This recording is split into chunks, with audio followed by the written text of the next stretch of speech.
నిర్మాణమోహాచితసంగదోషాః ఆధ్యాత్మనిత్య వినివృత్తకామాః ద్వంద్వైర్విముక్తా సుఖదుఃఖసంఖ్యైః గచ్చంతి మూఢాః పదమవ్యయం తత్. అంటే ఇక్కడి నుంచి కొద్దిగా చెప్పుకుని వెళ్దాం. ఎవరికైతే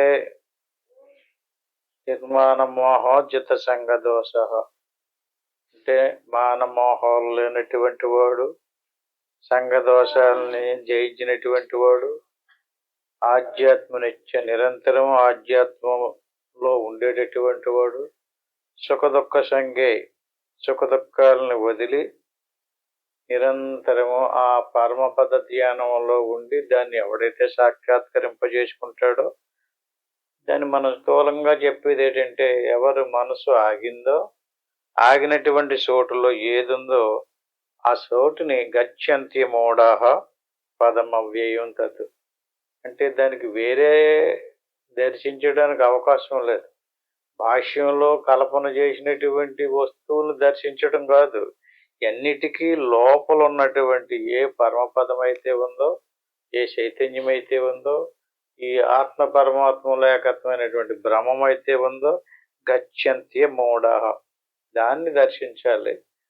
దాన్ని మూర్ఖులు దర్శించలేరు అంటున్నాడు.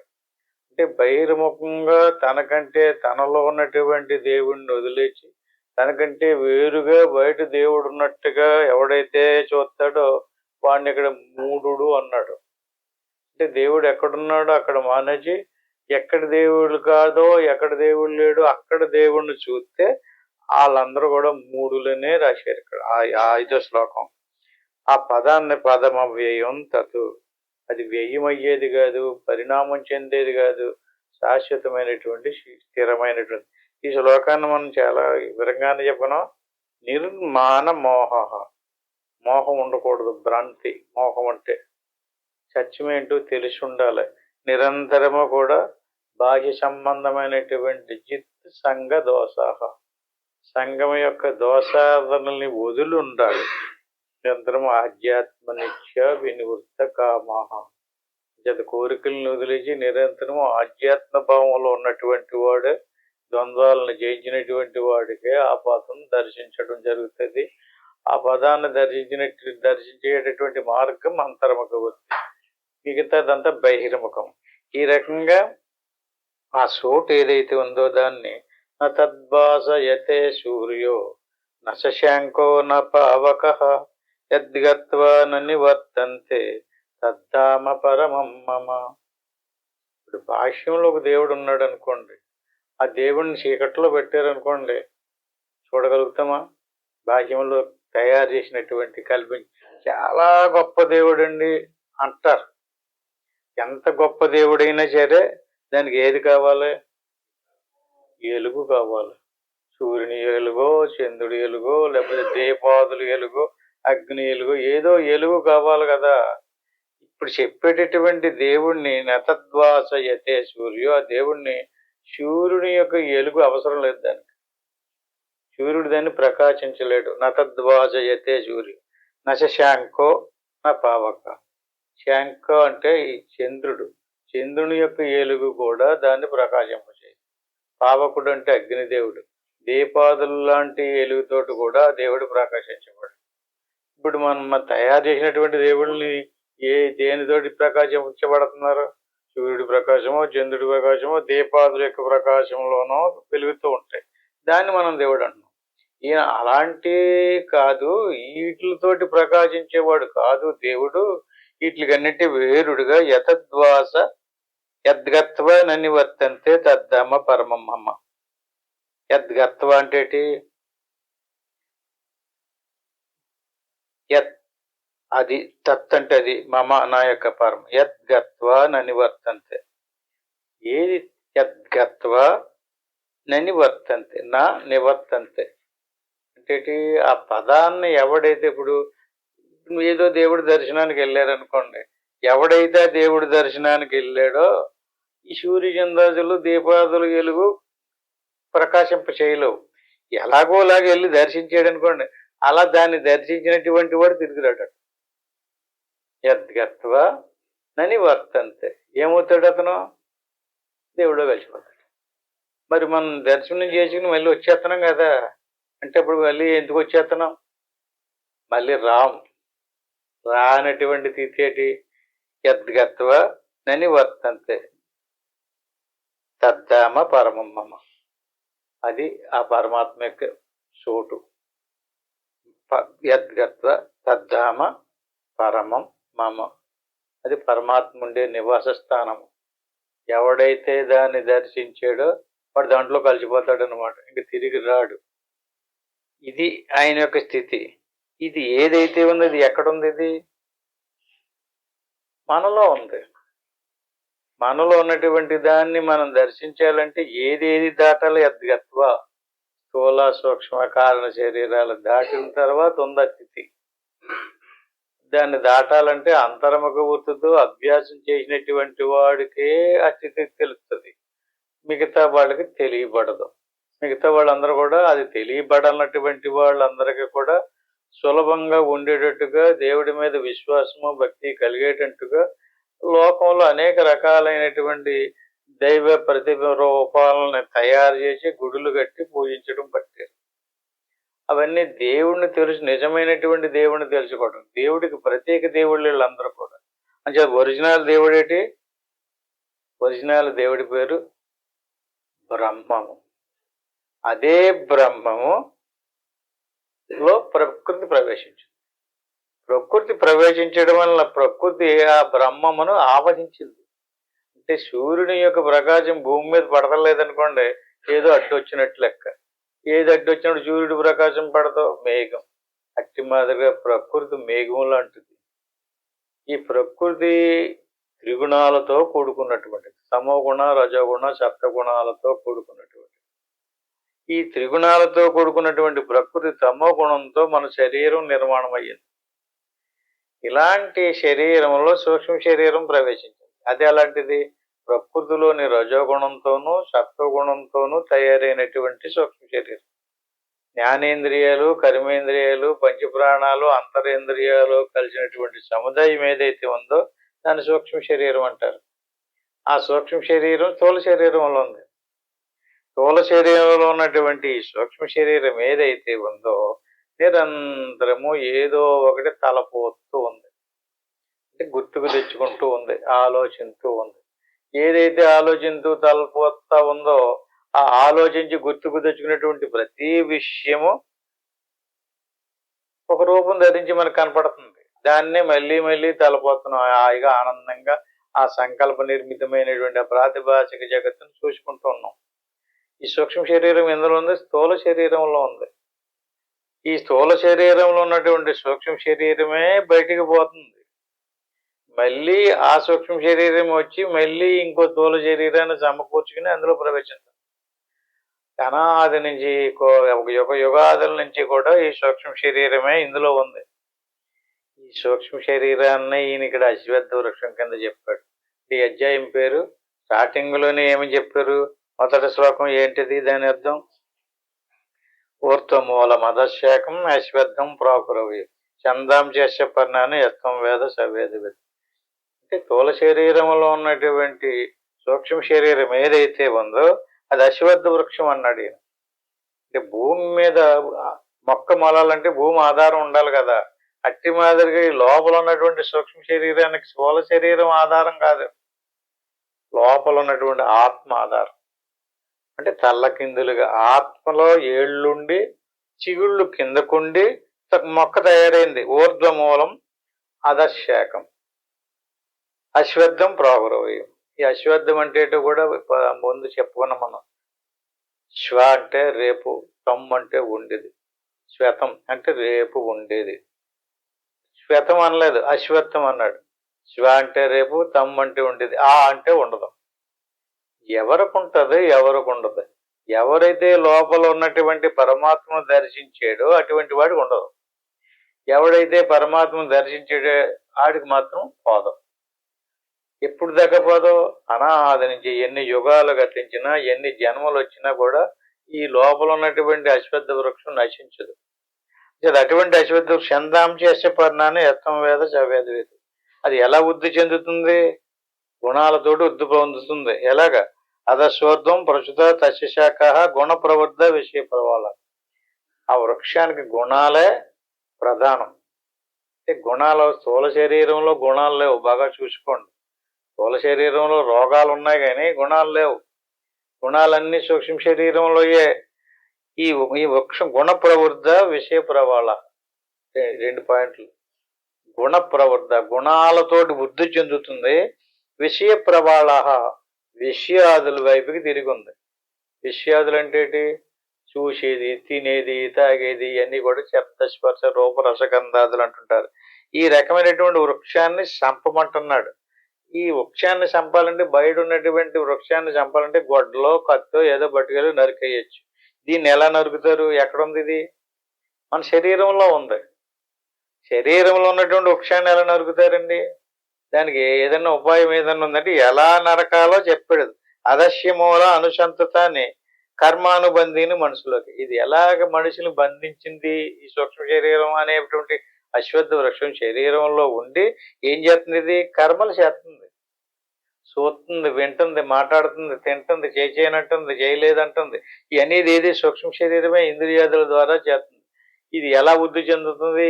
ఈ వృక్షం గుణ ప్రవృద్ధాహ గుణాలతోటి వృద్ధి చెందుతూ ఉంది. అంచేత మనం ఈ గుణాలను వదులుకుంటే వృక్షం బలహీనపడిపోద్ది. గుణాలను వదలలేనంత కాలం బలహీనపడదు, అది వృద్ధి చెందుతూ విషయ ప్రవాళ. ఆ రకంగా గుణాలతోటి వృద్ధి చెంది విషయాదుల కోసం పరిగెడుతూ, అంటే గుణాలు వృద్ధి చెందాలంటే విషయాదుల మీద కోరుకుంటేనే కదా గుణాలు. అంటే కోరిక విషయాదులు గుణాలు. ఆ గుణాలను అనుసరించి, ఆ కోరికలను అనుసరించి చేసేది కర్మలు. కర్మానుబంధిని. ఈ కర్మల బంధని కర్మ, విషయము, గుణము 3 రకాలు. ఈ 3 రకాలు ఎందులో ఉన్నాయి? స్థూల శరీరంలో ఉంది ఇది, ఈ వృక్షం. ఈ వృక్షానికి ఏమి లేదు. నరూపమశ్యేహ తదోపలభ్యతే. ఎప్పటికీ ఇప్పటి వరకు ఇన్ని యుగాలు గతించింది కదా, ఇంతమంది మహాత్ములు వచ్చి వెళ్ళారు కదా, ఎవరికి ఆ వృక్షం కనపడలేదట. నా రూపం అశ్యేహ తదోపలభ్యతే నాంతో నచాతి నచ సంప్రదట. ఎందుకంటే ఇప్పుడు మన వృక్షం పాతుతాం, మొలుతుంది, వృద్ధి చెందుతుంది. అట్టి మాదిరిగా ఇది అలాగా మొలలేదు. దీనికి ఏమి లేదు, ఆది లేదు, అంతము లేదు, అసలు వృక్షమే లేదంటాడు అతను. నా రూపం, దానికి రూపం లేదు. చూద్దారంటే ఎలా ఉంటది? ఇప్పటి వరకు ఎవడో చూడలేదు. ఏది ఏది కనపడుతుంది మనకి? ఇక వచ్చిన వాళ్ళు అందరూ కనపడుతున్నారు కదా మనకి. వాళ్ళ లోపల ఉన్నటువంటి సూక్ష్మ శరీరాన్ని చూడండి, అది కనిపించదు. అది మొత్తం నడిపించేదంతా అదే, ఆలోచించేదంతా అదే, చేసేది చూసేది అంత అదే. అది కనిపించడం లేదు. నా రూపము, దానికి రూపం లేదు. నా రూపమశ్యక తదోపలభ్యతే నాంతో నచాతిర్ నచ సంప్రదిష్ట. ఎలా వృద్ధి చెందుతుంది అది? అశ్వత్థమేనం శౌరూఢమూలం. అంటే రూపము లేనటువంటి, పుట్టుక లేనటువంటి, అసలు ఆది లేనటువంటి, ఆది లేదు, అంతము లేదు, పుట్టుకే లేదు, దానికి అసలు రూపమే లేదు. చూడండి, కావాలంటే మనకు తెలుస్తుంది. కొంచెం సూక్ష్మ దృష్టితో ఆలోచిస్తే మన సూక్ష్మ శరీరం ఏ రకంగా పనిచేస్తుందో తెలుస్తుంది. దాన్ని చంపాలంటే దేనితోటి చంపాలి? అసంగ శస్త్రేణ దృఢేన చెత్వ.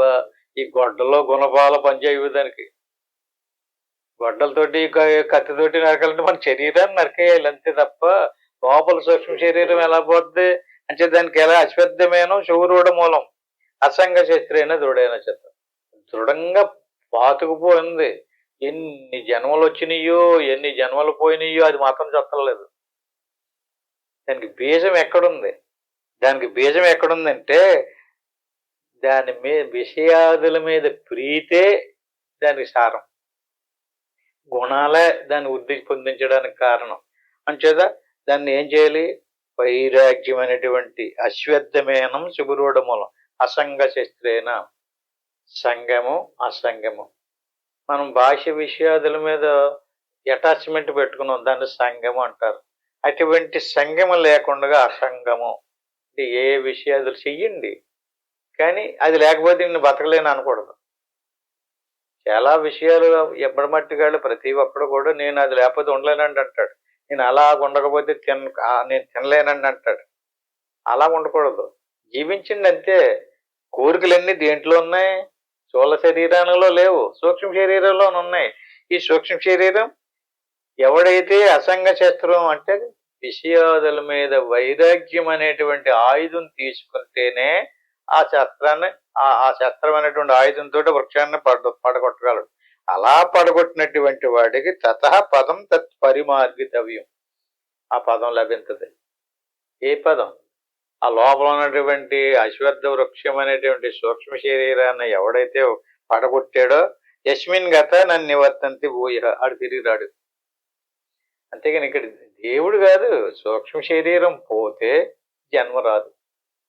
ఎవడికి సూక్ష్మ శరీరం పోలేదో అంతవరకు మోక్షం రాదు.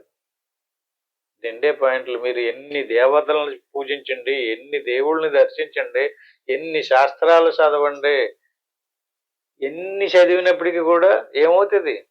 ఆదిత్య చతుర్వేదాన్ ధర్మశాస్త్రాన్ని మానవ యోవై బ్రహ్మ నజానాది దర్వీపాక రసం యథా.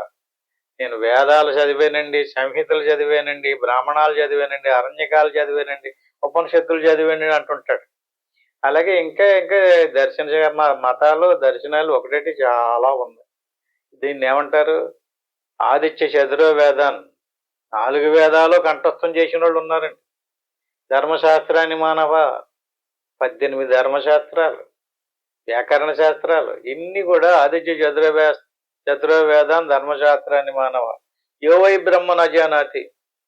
ఇవన్నింటి యొక్క సారం ఏమిటంటే ఈ అశ్వత్థ వృక్షాన్ని పడగొట్టిన తర్వాత ఏది ఉందో దాన్ని చూడటం కోసం, దాన్ని చూడటం మానేసి, దాన్ని తెలుసుకోవటం మానేసి, దాన్ని పొందటం మానేసి, ఈ విద్యలన్నీ నేర్చుకుని బట్టి కంఠస్థం చేసి ఇతరులకు అప్పచెప్పుతూ కూర్చున్నాడు అనుకోండి, ఆహాహా ఏమి గణాపాటి అండి, ఏం కంఠస్థం చేసాడండి, ఏం పండితుడండి అని చెప్పేసి సన్మానాలు చేస్తారు, సత్కారాలు చేస్తారు, బతుకుదరికి మార్గం ఏర్పాటు చేస్తారు అంచేది. కానీ ఆ పదం లభించదు. పదం లభించాలంటే ఇంక ఈ రకమైనటువంటి అసంగ చెత్తైనా దుడైన చెత్తువా. నేను పండితుడిని అనుకో, గురువుని అనుకో, నేను పెద్ద యోగిని అనుకో, ఏది కోరకు. అసంగము ఈ ప్రాపంచిక సంబంధమైనటువంటి విషయాదుల మీద ప్రీతి లేకుండా ఉండడమే అసంగం అంటే. అసంగ శస్త్రైన దృఢని, దానితో ఆ వృక్షం పడుతుంది. ఎవడికైతే వృక్షం పడిందో అటువంటి వాడికి తతః పదం తత్ పారిమార్గితవ్యం. ఏ మార్గం గుండా వెళ్ళాలి? అంతర్ముఖం అనేటువంటి మార్గం గుండా వెళ్ళి ఈ వృక్షాన్ని పడగొట్టి లోపల ఉన్నటువంటి పదాన్ని ఎవడైతే దర్శించాడో అటువంటి వాడికి యస్మిన్ గత ననివర్తంతి భూయ, గడు మళ్ళీ రాడు, పరమాత్మలో లయమైపోతాడు. అంటే మోక్షం అంటారు దాన్ని. తత్పదం తమేవ జాడ్యం పురుషం ప్రపంచే. అసలు నువ్వు మనిషివి అయితే, నువ్వు పురుషుడు అయితే, నేను మగాడండి అంటావు కదా, నిజమైనటువంటి పురుషుడు ఎవడో? ఆ లోపల ఉన్నటువంటి పరమాత్మను దర్శించినటువంటి వాడు అవడ, వాడు పురుషుడు. తమేవ జాడ్యం పురుషం ప్రపంచే యతః ప్రవృత్తి ప్రసృత పురాణే. ఇది పురాతనమైనటువంటి సనాతన మతం. పురాణే, దాన్ని పొందాలి. దాన్ని పొందడం కోసమే ఈ శాస్త్రాలు, ఈ సిద్ధాంతాలు, మతాలు. దాన్ని పొందడం మానేసి ఏదో భక్తి కలిగించడం కోసము దేవుడు ఉన్నాడని నమ్మకం కలిగించుకోవటం, ఆటలను పట్టుకుని కూర్చుండిపోతే ఆటలతో ఉండిపోతాడు. ఈ రకంగా ఇవన్నీ దాటిపోయి నిర్మాణ మోహ జితసంగ దోష ఆధ్యాత్మనిత్య వినివృత్త కామ. ఎవడు పొందుతాడు దాన్ని? ఎవడికి లభించదు ఆ చోటు? ఎవడు చూస్తాడు దాన్ని? నిర్మాణ మోహ జితసంగ దోష. మానమోహాలను పోగొట్టుకుని సంఘ దోషాలను జయించి ఆధ్యాత్మ విద్యలో నిత్యము ఉండి వినివృత్త కామహ, ఏ విధమైనటువంటి విషయవాంఛలు కోరికలు లేకుండా ద్వంద్వైర్విముక్త. ద్వంద్వాలు అంటే ప్రాణాపానాలు ద్వంద్వమే, సుఖ దుఃఖాలు ద్వంద్వమే, సంకల్ప వికల్పాలు ద్వంద్వమే. ద్వంద్వాలు లేనటువంటి ద్వంద్వైర్విముక్త. సంకల్ప వికల్పాలు లేవు, ఉచ్ఛ్వాస నిశ్వాసాలు లేవు. సుఖ దుఃఖ సంగి. సుఖం కోరుకున్నాడంటే దుఃఖాన్ని కూడా కోరుకున్నట్టే. దుఃఖం వచ్చిందంటే దాని తర్వాత సుఖం వస్తుంది, సుఖం వచ్చిందంటే ద్వంద్వాలు అంటారు. గచ్చంతి మూడా పదమవేంటారు. అక్కడ ఉండవు. అంటే బాగా మనం గుర్తుపెట్టుకోవాలి, అక్కడ ఏముండదు? మానమోహాలు లేవు, సంఘదోషాలు లేవు, ఆధ్యాత్మ విద్యలోనే ఉంటాడు. వినివృత్త కామ, అక్కడ కోరికలు ఉండవు. ద్వంద్వేర్ విముక్త, ద్వంద్వాలు ఉండవు. శ్వాస వచ్చిందనుకోండి, ఊపిరి ఆగిపోయింది, అక్కడ శ్వాస వెళ్ళడము రావడము లేదు. మనసు ఆగిపోయింది, సంకల్ప వికల్పాలు లేవు. ద్వంద్వేర్ విముక్త, సుఖ దుఃఖ సంగి. మనసు ఆగింది అనుకోండి, మనసు ఆగితే చల్లగా ఉందా వేడిగా ఉందా తెలదు. మనసు ఆగక, మనసును కంట్రోల్లో చేసుకోలేక చల్లగా ఉండాలని ఫ్యాన్లు వేసుకుని ఇవన్నీ లైట్లు వేసుకుని కూర్చుంటాం మనం. ఏంటి, ఆ ద్వంద్వేర్ విముక్త, ద్వంద్వాలని ముక్తిని పొంది విముక్తుడు అయ్యాడు, ద్వంద్వాల నుంచి విముక్తుడు అయ్యాడు. ఇక్కడ మీకు బాగా చూసుకోండి, ఎక్కడ శ్వాస మనసు ఆగిందో అక్కడ మనకి శరీరం తెలియబడదు. శరీరం ఉన్నంచేపు సుఖం కోసం చూస్తానే ఉంటాడు. శరీరం చేసి ఉంటుంది, శరీరం కాళ్ళు నొప్పి పెట్టిందని కానీ నడువు నొప్పి పెట్టింది కానీ అవి కూడా తెలదు. అసలు నీకు శరీరమే తెలదు. శరీరం ఏమైపోయింది, నాకు ఇన్నాళ్ళ శరీరం ఉంది కదా అనుకుంటాడు. శ్వాస మనసు ఆగిన తర్వాత శరీరం గుర్తుకు రాదు. సంకల్ప వికల్పాలు ఉండవు, నిశ్వాసాలు ఉండవు. అక్కడ ఎలా ఉంటుంది, ద్వంద్వాలు లేనటువంటి, సుఖ దుఃఖాలు లేనటువంటి అదొక పదం. అది హాయిగా ఆనందంగా సుఖంగా ఉంటుంది. దాన్ని గచ్చంత్యమోడాహ, మూఢుడా దాన్ని పొందు. మూఢుడు దాన్ని పొందలేడు. దాన్ని పొందలేక, అది తెలియబడక, దానికి ఆ చిత్తి ఎవడో చెప్పకపోవటం వల్ల వేరే వేరే ఎవరినేమన్నో దేవుడిని అనుకుని ఆ దేవుడి మీద వ్యక్తి కలిగి ఆరాధన చేసినటువంటి వాడికి మనసు శుద్ధం అవుతుంది. దానివల్ల కొంచెం పుణ్యం అవుతుంది, దానివల్ల మళ్ళీ మంచి జన్మ వస్తుంది తప్ప మోక్షం రాదు. లేదా పదం అవ్యయం. వ్యయం అంటే ఖర్చు అయిపోవటం. పుణ్యం వచ్చిందనుకోండి, ఆ పుణ్యానికి ఫలం సుఖం. సుఖం అనిపించేసాం అనుకోండి, అది ఖర్చు అయిపోతుంది. మనం ఏదైనా ఇప్పుడు భౌతికంగా ఏదైనా సుఖం అనిపించడం అనుకోండి, ఆ సుఖం శాశ్వతమైనటువంటిది కాదు. దానికి కూడా ఏదో లెక్క ఉంది. ఇవాళ మనం ఏ విషయం ద్వారానో ఎవరి ద్వారానో ఏదైనా ఒక సుఖంగాను అనిపించినామంటే అది ముందు జన్మలో మనం చేసినటువంటి పుణ్యం కారణం. ఏ విషయాన్ని నుంచి అయినా సరే నువ్వు సుఖం అనిపించేవా, ఎవరి నుంచి అనిపించేవు, దేని ద్వారా అనిపించేవు, బంగారమా వెండా వస్తువా, భార్య భర్త పిల్లల నుంచే, ఏ వస్తువు నుంచి, బయట వాళ్ళ నుంచే లోపల వాళ్ళ నుంచే, ఎవరి నుంచి సుఖం అనిపించావో దానికి అంతటికీ మూల కారణం నువ్వేదో పుణ్యం చేసావు. ఆ పుణ్యఫల ప్రభావమే నీకు సుఖ రూపంలో దర్శనం ఇచ్చింది. ఆ పుణ్యఫలం వల్ల సుఖాన్ని అనిపించావు. ఆ పుణ్యం తరిగిపోతుంది, అనిపించుంటే అయిపోద్ది. దాన్ని వ్యయం అంటారు. అలాగే నీకు ఎవరి నుంచన్నా ఇరుగు నుంచో పొరుగు నుంచో దుఃఖం కలిగింది అనుకోండి, మనం కాపురాలు చేసి కూడా ఆ పక్కింటి వాళ్ళతోటి కూడా బోడు గొడవలు వచ్చేస్తుంటాయి, బోడు బాధలు పెట్టేస్తుంటారు. అక్కడ కూడా దుఃఖాలు వస్తుంటాయి. దానికి మూల కారణం కూడా కర్మ కారణం. అది ఎలాంటి కర్మ? సత్కర్మ దుష్కర్మ రెండు రకాలు. నువ్వు సుఖాన్ని పొందడానికి సంబంధించినటువంటిది కానీ దుఃఖానికి సంబంధించినటువంటిది కానీ అది ఇరుగు నుంచి వచ్చినా పొరుగు నుంచి వచ్చినా బయట నుంచి వచ్చినా లోపల నుంచి వచ్చినా ఎవళ్ళేపు నుంచి వచ్చినా సరే కర్మే కారణం. ఆ కర్మఫలం ఆ రకంగా వాళ్ళ ద్వారా నీకు సుఖాన్ని కలిగిస్తుంది లేదా దుఃఖాన్ని కలిగిస్తుంది.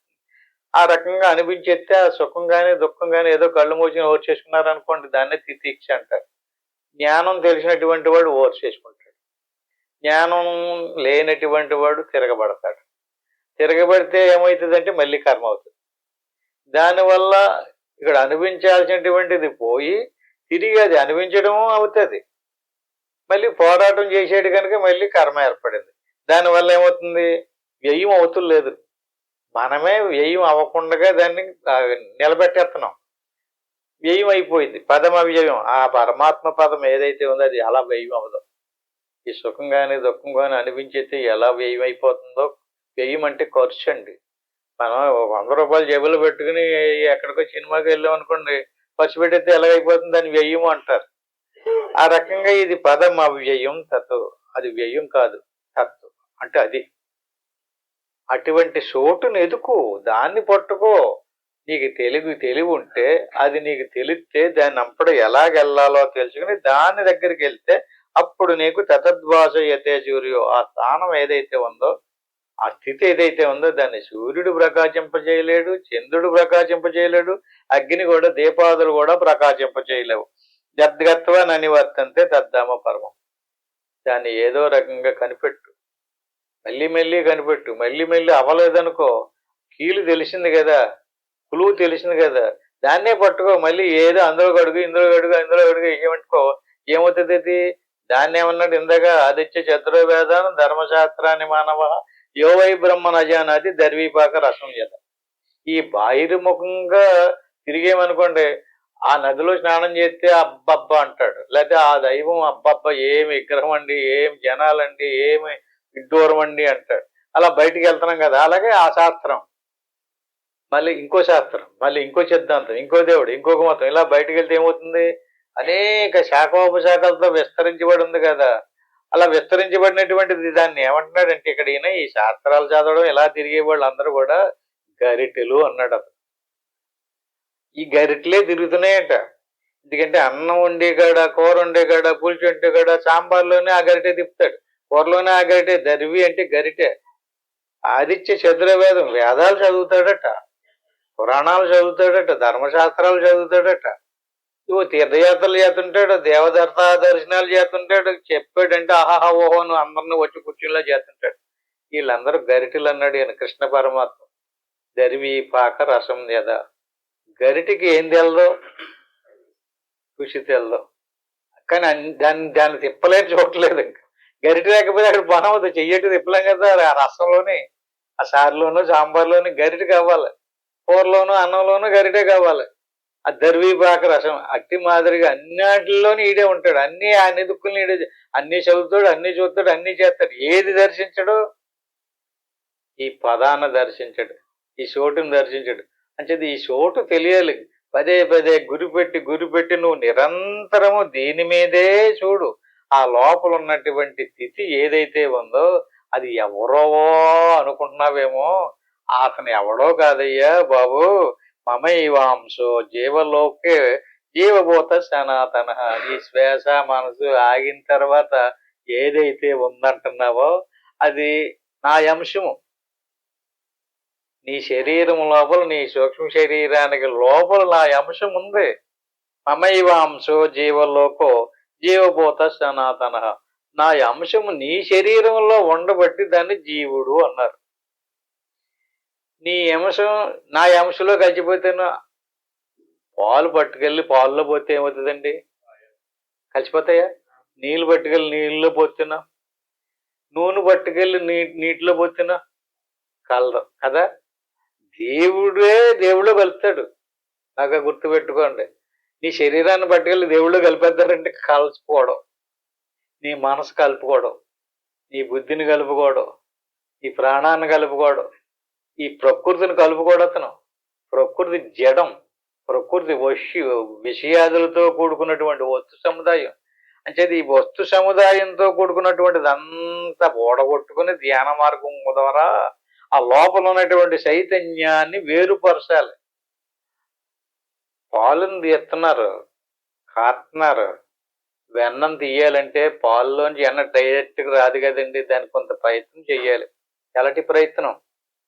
కాస్తున్నారు, తోడు పెడుతున్నారు, పెరుగు అయిన తర్వాత చక్కగా చిలుకుతున్నారు. ఇప్పుడు వెన్న బయటకు వస్తుంది. వెన్న బయటకు వచ్చిన తర్వాత అందులో కలదు. అట్టి మాదిరిగా నీ శరీరం లోపల ఉన్నటువంటి జీవుణ్ణి మదించు, చిలుకు. ఆ చిలకటమే, ఆ మదించడమే సాధన. చిలకగా వెన్న బయటపడుతుంది. వెన్న పడటం అంటే మమైవాంశో జీవలోకో. నా అంశము నీ శరీరంలో. ఆయన వెన్న దొంగ అంటున్నారు. ఆయనకి వెన్న దొంగ ఎట్టండి? ఎన్న అంటే ఎట్టండి? పాలలో నుంచి వెన్న తీసినట్లుగా నీ శరీరంలోనికి జీవుడిని వేరుపరచాలి. జీవుడి శరీరంలో కలిసిపోయాడు, మనసుతోటి ఇంద్రియాలతోటి కలిసిపోయాడు. కలిసిపోయి ఏం చేస్తున్నాడు ఇతను సనాతన మతం అంటున్నారండి. ఏది సనాతన మతం? శరీరం సనాతనం కాదు, ప్రాణాలు ఇంద్రియాలు సనాతనం కాదు. లోపల ఉన్నటువంటి జీవభూత సనాతన. జీవభూత అన్నాడు అంటే వ్యష్టి. ఇక్కడ ఇంతమంది ఉన్నారు కదా, అందరిలోనే జీవులు ఉన్నారు కదా. ఈ జీవులందరూ సనాతనమైనటువంటి ఈశ్వరాంశం ఇది. అంచేత ఈ జీవుడు ఏం చేస్తున్నాడు? ఇతను దేవుళ్ళలో నుంచి వచ్చినటువంటి అంశం కదా. మరి దేవుళ్ళలో కలిపితే కలిసిపోతాడు. అతని గమ్యం అది, అతని చోటు అది. ఏది? మనందరి యొక్క గమ్యం, మనందరి చోటు కూడా ఏది అడ్రస్? దేవుడే. మనం దేవుణ్ణి వదిలేసాం. దేవుణ్ణి వదిలేసి ప్రకృతిని పట్టుకుని ఇంద్రియాదుల ద్వారా బయటకు వచ్చేసాం. అదే చెప్తున్నాడు, మన షష్టానింద్రియాణి ప్రకృతిం తాని కర్షతి. ప్రకృతికి ఆకర్షించబడ్డాడు, ప్రకృతి విషయాదులకి అలవాటు పడ్డాడు. ఎలాగ అలవాడ్డాడు? ఆ లోపల ఉన్నటువంటి ఈశ్వరాంశం ఏదైతే ఉందో, అమైవాంశో, ఆ అంశము ఇంద్రియాదుల ద్వారా మనహ అంటే మనసు ద్వారా, షష్ట అంటే 6 ఇంద్రియాన్ని చెవుల ద్వారా వింటున్నాడు, కళ్ళు ద్వారా చూస్తున్నాడు, నోటి ద్వారా రుచి చూస్తున్నాడు, అలాగే ముక్కు ద్వారా వాసన చూస్తున్నాడు. అలాగే ఒక్కొక్క ఇంద్రియం ద్వారా ఒక్కొక్క మన షష్టానింద్రియాన్ని విషయాదులన్నీ ప్రకృతిలో ఉన్నాయి. ప్రకృతిలో అండి మంచి మంచి భలే ఎంత దర్శనం అయిందండి, ఎంతమంది జనం అండి, ఎన్ని రకాల పిండి వంటలు అండి అన్నాడు అనుకోండి, ఆకర్షించబడుతున్నాడు కదా. విషయాదుల ద్వారా బయటకు వచ్చి 70 రకాల స్వీట్లు అండి ఎన్ని తింటాడు. అది గొప్పతనం చెప్పుకోవడానికి కానీ ఈ రకంగా మన షష్టానింద్రియాన్ని ఒక్కొక్క ఇంద్రియానికి ఒక్కొక్క విషయం. కంటికి రూపం, చెవులకి శబ్దం, ముక్కుకు వాసన, నాలుకకు రుచి, ఒక్కొక్క ఇంద్రియానికి ఒక్కొక్క రకమైనటువంటి విషయం. అన్ని విషయాలు ఒక ఇంద్రియం తెలుసుకోలేదు. జీవుడు యువతలకు వచ్చాడు అనుకోండి, యువతలకు వచ్చేసి ఒక ఇంద్రియాన్ని పట్టుకుని అన్ని తెలుసుకోవటం కుదరదు. ఒక్కొక్క విషయం తెలుసుకోవడానికి ఒక్కొక్క ఇంద్రియాన్ని ఉపయోగిస్తున్నాడు. కమ్మర పనిచేసేటటువంటి వాడిని ఎప్పుడైనా చూసారు మీరు? అతని దగ్గర కొన్ని పరికరాలు ఉంటాయి. రంపం ఎందుకు పనికొస్తుంది? అది బాడిత, ఉలి ఇచ్చుకుని కన్నం పెడతాడు, బాడి తెచ్చుకుని చెక్తాడు, రంపం ఇచ్చుకుని కోస్తాడు. వాటిని ఏమంటారు? పరికరాలు, పనిముట్లు, కరణాలు అంటారు. కరణం అంటే చెవు ఒక కరణం, కన్ను ఒక కరణం, నాలుగు ఒక కరణం, ముక్కు ఒక కరణం. ఈ కరణాలన్నీ పట్టుకుని లోపల ఉన్నటువంటి జీవుడు అనేటువంటి ఈ ప్రజాపతి కంబర కొలువులో వస్తువులను తీసుకుని పని చేసినట్టుగా ఇతను ఎవరనుకుంటున్నారు?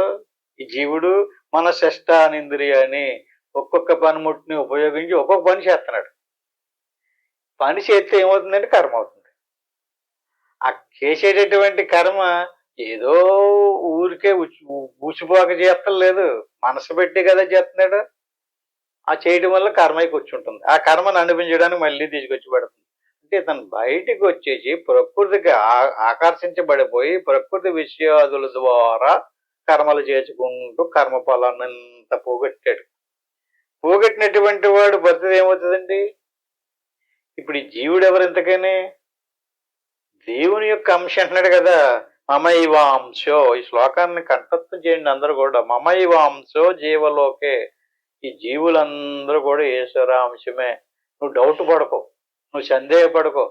నేను దేవుడు అంటే, నేను దేవుడి యొక్క అంశం ఏంటండి, దేవుడు వేరండి, నేను వేరన్నంత వరకు నువ్వు ఊర్పుడివే. బాగా గుర్తుపెట్టుకోండి, దేవుడు వేరు నేను వేరు అని ఎంతవరకు అనుకుంటావో అంతవరకు నీకు జ్ఞానం కలగలేనట్టే. ఇందుకని ఈ శ్లోకం ప్రమాణం. నువ్వు వేరు నేను వేరు కాదు, నా అంశమే నీలో ఉంది.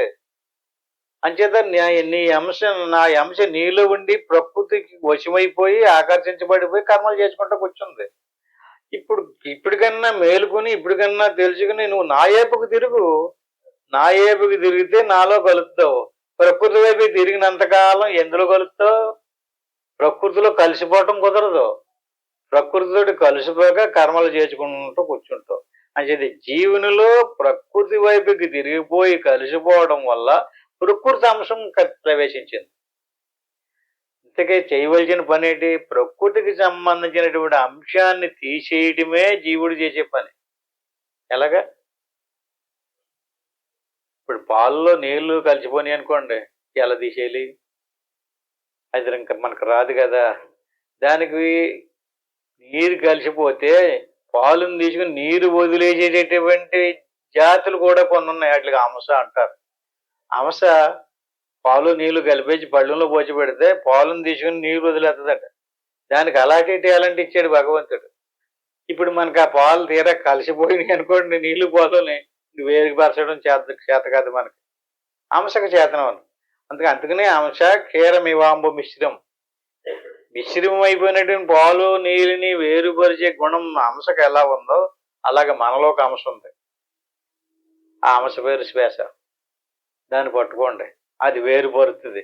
నీకు చేతనవుతులు లేదు, నువ్వు విశ్వాదులంబడి వెళ్ళిపోతున్నావు అంచేది ఏదో రకంగా ప్రతిరోజు కొంత సమయం కూర్చుని లోపలికి ఈ అంశను పట్టుకో. సోహం, అదే అంశ. సో అంటేది, హమ్ అంటే నేను, అది నేను. ఈ శ్వాస ఏం చేస్తుంది, లోపలికి వెళ్ళి దేవుడిని ముట్టుకుని వస్తుంది. దేవుడిని ముట్టుకుని వచ్చి శరీరానికి శక్తిని ఇస్తుంది. అంచేత శ్వాసను పట్టుకున్నాం అనుకోండి, దేవుడిని ముట్టుకుని ముట్టుకుని ముట్టుకుని ముట్టుకుని ఏమైంది, మాలిన్యం అంతా పోతుంది. అప్పుడు అంతఃకరణం శుద్ధం అవుతుంది. అంతఃకరణం శుద్ధమైందంటే అప్పుడు మనకి జ్ఞానం కలుగుతుంది. అప్పుడు వైరాగ్యం వస్తుంది. వైరాగ్యం వచ్చిందంటే ఈ ప్రకృతి వైపు నుంచి తిరిగి పరమాత్మ వైపుకి తిరుగుతాడు. పరమాత్మ వైపుకి తిరిగినటువంటి వాడికి ఆ పరమాత్మ దర్శనం అయిందనుకోండి, దాంతో కలిసిపోతాడు. అప్పుడు అందులో లీనమైపోతాడు. అంచేత మనం అందరి యొక్క స్వరూపము కూడా బ్రహ్మమే. కానీ ప్రకృతిలో ఉండడం వల్ల, శరీరంలో ఉండడం వల్ల సూక్ష్మ శరీరానికి ఆకర్షించబడిపోయి, సూక్ష్మ శరీరం ద్వారా విషయాదులుగా ఆకర్షించబడిపోయి కర్మలు చేసుకుంటూ కర్మ ఫలాలను అనుభవించూ చిక్కుకుపోయామన్నమాట. శరీరం యదవాప్నోతి యచ్చాప్త మతీశ్వర గృహీత్వైతాని సంయాతి వాయురుగంత నివాచ. నేను అలా సాధ్యం కాలేదండి, నాకు బలం సరిపోలేదండి, నా పిల్లోడు అడ్డగించాడండి, నా మనవరాలు అడ్డగించిందండి, నా భార్య అడ్డగించిందండి, నా భర్త అడ్డగించింది, లేదా నా భార్య అడ్డగించింది, నా భర్త అడ్డగించాడు అంటుంటాడు కదా. సరిగ్గా చూడండి, శరీరం యదవాప్నోతి యచ్చాప్త మతీశ్వర. ఇక్కడ ఈశ్వరుడు ఉన్నాడు, జీవుడు ఉన్నాడు కదా. ఈ శరీరం ఉంది కదా, శరీరం యదవాప్నోతి. రేపు పొద్దున్న మనం శరీరం పరిణామం చెందుకుంటూ ఏమవుతుందండి, మరణిస్తుంది కదా. మరణించినటువంటి శరీరాన్ని యదవాప్నోతి, తీసుకోడట, వదిలేస్తాడట. దేన్ని తీసుకుంటాడు అతను? ఈశ్వరుడు. ఈశ్వరుడే కదా ఈ నాటకం అంతా ఆడించేవాడు అంతా. ఈ సృష్టి అంతా ఎవరి చేతిలో జరుగుతుంది? బాహ్య జగత్ అంతా ఈశ్వరుదే కదా. శరీరం యదవాప్నోతి యచ్చాపత్గా మతేశ్వర. ఈశ్వరుడు ఏం చేస్తుంటాడంటే, శరీరం ముగ్గుపోయింది, పండు అయిపోయింది, చెట్టు నుంచి పండు అయిపోయి రాలిపోయినట్టుగా శరీరం, కాళ్ళు చేతులు పని చేస్తలేదు, అవయవాలు బలహీనం అయిపోయినాయి, కళ్ళు కనపడతలేదు, చెవులు వినపడతలేదు, నన్ను గుర్తించేవా, నేను ఎవరినో చెప్పగలవా అంటుంటాడు. అలా భోగాలు అన్నటువంటి వాళ్ళ దగ్గరికి వెళ్ళి అంత అలాగ అయిపోతాడు. అది గుర్తుకు రావట్లేదు, నువ్వు ఎవరు అంటుంటాడు. ఆడు చాలా పరిచయం చేసినటువంటి వాడే. అంటే ఏం పడిపోతున్నాయి అలా పరికరాలు, ఒక్కొక్కటి పరికరాలు. ఎందుకంటే రంపం పళ్ళు అరిగిపోయింది, ఇంకో ఏం కొత్తది దాంతో బారిది పనికిరాదు. గొడవలు పట్టుకెళ్ళి కోతకి వెళ్ళాడు అనుకోండి, కక్కుళ్ళు అరిగిపోయిన గొడవలతో ఏం కోత కొత్తాడు అతను. అలా పరికరాలు అరిగిపోతున్నాయి, శరీరం అయిపోయింది. అప్పుడు ఏమైంది, శరీరం యదవాప్నోతి. శరీరాన్ని వదిలేసి ఈశ్వరుడు ఆ శరీరంలో ఉన్నటువంటి ఈ సూక్ష్మ శరీరాన్ని తీసుకుపోతాడు. యదవాప్నోతి గృహీత్వైతాని శైవాతి. ఎలా తీసుకెళ్తాడో ఉపమానం చెప్తున్నాడండి. వాయుర్గంధ నివాసే. వాయుదేవుడు పుష్పాన్ని వదిలేసి పుష్పమందలి గంధాన్ని తీసుకెళ్తాడట. పువ్వు అక్కడే ఉంటుంది, ఆ చెట్టునే ఉంటుంది, కానీ మనకు వాసన వస్తుంది. ఈ వాసన ఎక్కడ వస్తుంది, ఇక్కడ ఏవో పువ్వులు ఉన్నాయి అంటాడు. పువ్వుల నుంచి గంధాన్ని మోసుకెళ్తున్నాడు కానీ పువ్వుని మోసుకెళ్తలేదు. అట్టి మీదకి ఈశ్వరుడు శరీరాన్ని పట్టుకెళ్ళడు. శరీరం అతనికి సంబంధం లేదు. ఈ శరీరం మట్టితో తయారైంది, స్త్రీ పురుషుల సంపర్కంతో వచ్చింది, ఆహారంతో తయారైంది. ఈ రకంగా తయారైనటువంటి శరీరాన్ని ఇక్కడే వదిలేస్తాడు. వదిలేసినటువంటి శరీరాన్ని భూమిలోనో లేకపోతే అగ్నిలోనో ఏదో పెట్టి దాన్ని పూర్తి చేస్తారు. మరి లాక్కపోయిన సూక్ష్మ శరీరము పువ్వు నుంచి సువాసన తీసుకుపోయినట్టుగా సూక్ష్మ శరీరాన్ని తీసుకుపోయి ఏం చేస్తాడు అతను? ఏం చేసుకుంటాడు? సూక్ష్మ శరీరాన్ని కలుపుకుంటాడా? కలుపుకోవడం. స్థూల శరీరాన్ని వదిలేసి సూక్ష్మ శరీరాన్ని తీసుకెళ్ళి ఆ సూక్ష్మ శరీరం, నాయనా బాబు నువ్వు తెలుసుకోలేదురా, నీకు బ్రహ్మాండంగా మనిషి జన్మనిచ్చాను, గురువు గారి దగ్గర కూడా పంపించాను, ఏ పుస్తకం చదవాలో కూడా అవి కూడా చెప్పాను, నువ్వు చేయవలసినటువంటి సూక్ష్మ శరీరాన్ని వదిలించుకోకుండా వచ్చావు, నీ సూక్ష్మ శరీరాన్ని మళ్ళీ వదిలించుకో, ఎల్లు మళ్ళీ పంపిస్తానంటాడు. అప్పుడు కూడా అదే పని చేసావు అనుకోండి, మళ్ళీ తీసుకెళ్ళి మళ్ళీ ఇంకో స్థూల శరీరాన్ని తగిలించి మళ్ళీ పంపిస్తాడు. ఇంకదే పని వెళ్ళడము, పునరభిజననం, పునరభిమరణం ఇలాగా అనాదించి పుట్టడము, చావడము, పుట్టడము, చావడం. ఆది అంతం లేదు. ఇంకా ఎప్పటి నుంచి పుడుతున్నాడో తెలియదు, ఎప్పటి నుంచి వెళ్తున్నాడో, ఎప్పటి నుంచి వస్తున్నాడో. ఈ పుణ్యము, పాపము, సుఖము, దుఃఖము, చావడము, పుట్టడము ఇదంతా జత శరీరం యదవాప్నోతి యచ్చాపత్క మతీశ్వర గృహీత్వైతాన్ని చమయాతి. గృహీత్వైతాన్ని దేహాన్ని వదిలేసి ఆ సూక్ష్మ శరీరాన్ని తీసుకుపోయి ఆ సూక్ష్మ శరీరంతో ఏమేం చేసాడో పుణ్యమో పాపము పరిగణించి ఆ సూక్ష్మ శరీరాన్ని ఆ పాప పుణ్య ఫలాలు అనుభవించడం కోసం జన్మలు కలిగిస్తూ ఉంటాడు. ఈ రకంగా శ్రోత్రం చక్షు స్పర్శనంచ రసనం గ్రాణమేవశ అధిష్టాయం మనసాయం విషయానుపశావతే. అప్పుడు మళ్ళీ శరీరం తగిలించుకుంటాడు. తగిలించుకుని శ్రోత్రము చక్షువు స్పర్శ అంటే చెవులు, కళ్ళు, ముక్కు సేమ్ అది ఇప్పుడు దాకా చెప్పుకున్న రసనం గ్రహణమేవశ అధిష్టాయ మనస్సాయం విషయానుపజావతి.